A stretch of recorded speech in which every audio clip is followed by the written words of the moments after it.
না না রাজনীতি নাই, ওনাদের কথা সত্য। যারা বলে কোরআনে রাজনীতি নাই তাদের কথা সত্য।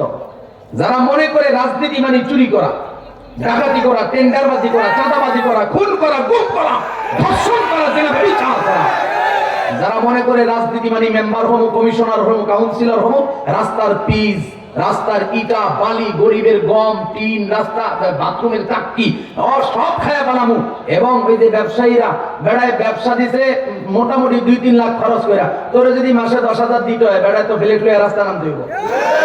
যারা মনে করে রাজনীতি মানে এগুলা, তাদের দৃষ্টিতে তো কথা সত্য, এগুলো তো কোরআনে নাই, এগুলো তো কোরআনে নিষেধ।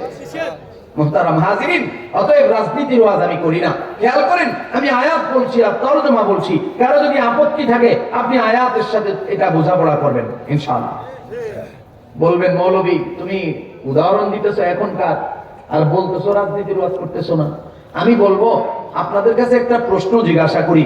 কোরআন শরীফে 1450 বছর আগের সমস্যা এবং সমাধান ছিল, বর্তমানের জন্য কোরআন অচল।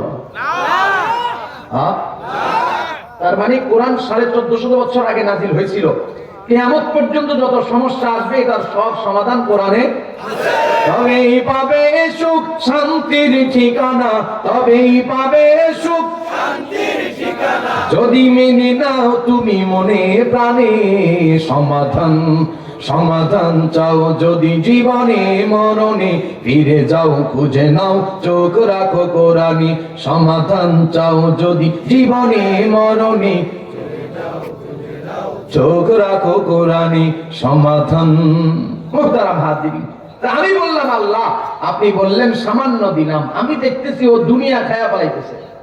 দুনিয়ার মধ্যে তার পাওয়ার দাপট, মাইক্রোফোনটা পাইলেই বলতেছে আসো একটু খেলি, মাইক্রোফোনটা পাইলেই বলতেছে আমি যা বলবো তাই শুনবি, না মানলে পাকিস্তান পাঠায় দেবো, নাইলে সোজা হয়ে থাকবি, না হলে পায়ের গুড়া খাইটা দিব।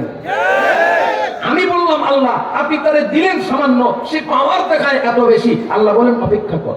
বললাম কেমনে কি করতাম? আল্লাহ বলেন মা ইউজাদিলু ফি আয়াতিল্লাহ, মা ইউজাদিলু ফি আয়াতিল্লাহ ইল্লাল্লাযীনা কাফারু ফালা ইয়াগরুরকা তাকাল্লুবুহুম ফিল বিলাদ। আল্লাহ বললেন যে ফেরাউনের কথা বললি, যে ফেরাউনের প্রেতাত্মাদের কথা বললি, যাদের এত আয়োজন, যাদের এত পাওয়ার, যারা ইসলাম শব্দের মধ্যে যার এত এলার্জি, কোরআন ও সুন্নাহর বয়ানের মধ্যে যার এত এলার্জি, দুনিয়া আসমান জমিনের মালিক আল্লাহ, আল্লাহর রাসূলের দ্বীন ইসলাম শরিয়া, এগুলার উপরে যাদের এত এলার্জি, তাদের এই যে শান শওকত, এগুলা দেখা তোমার দিলের মধ্যে কোনো পরিবর্তন তুমি আনবা না। আল্লাহ তাআলার বিধানের উপরে যারা বৃদ্ধাঙ্গুলি দেখায় গদি দখল করেছে, আল্লাহ তাআলার বিধানকে পরিবর্তন করে করে যারা হারাম রাস্তায় ইনকাম করে করে র‍্যাঙ্ক বানাইছে, যারা ক্ষমতা বানাইছে, ব্যবসা বাড়াইছে, চাকরি বাড়াইছে, দুনিয়ার সব আয়োজন যারা করেছে, আল্লাহ বললেন শহরে নগরে বন্দরে এদের লাক্সারিয়াস জিন্দেগি দেখা তুমি আপসেট করবা না। দিলের মধ্যে যেন তোমার এমন কোন চিন্তা ভাবনা না আসে, হায় রে নামাজ পড়া কি পাইলাম, রোজা রাখা কি পাইলাম, টুপি পড়া কি পাইলাম, দাড়ি রাখা কি পাইলাম, জুব্বা পড়া আমায়রা বোরকা পড়া কি পাইলাম, পর্দা কইরা কি পাইলাম।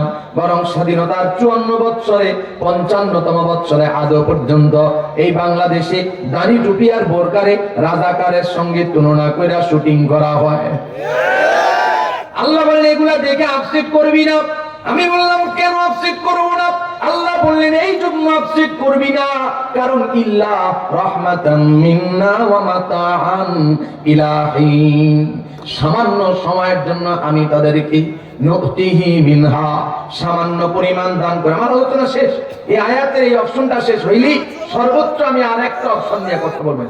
বিরক্ত হবেন না, খেয়াল করেন, আমি বানায় চূড়ায় আওয়াজ করি না, আর বানায় চূড়ায় কথা বলার জন্য আসি নাই। খেয়াল করেন মুহতারাম হাজিরিন, আল্লাহ তাআলা বলেন সামান্য পরিমাণ দিয়েছি, সামান্য পরিমাণ দেওয়ার দ্বারা দুনিয়া আখিরাত বরবাদ করে দিলাম। আর এর মাঝখানে যে সময়টুকু তুমি দেখতেছো এগুলা দেখে আপসেট করবা না, কারণ ইল্লা রাহমাতাম মিন্না ওয়া মাতাআন ইলা হিন, সাকরাতুল মাউতের আগ পর্যন্ত তার সময় দিয়ে দিলাম। সাকরাতুল মাউত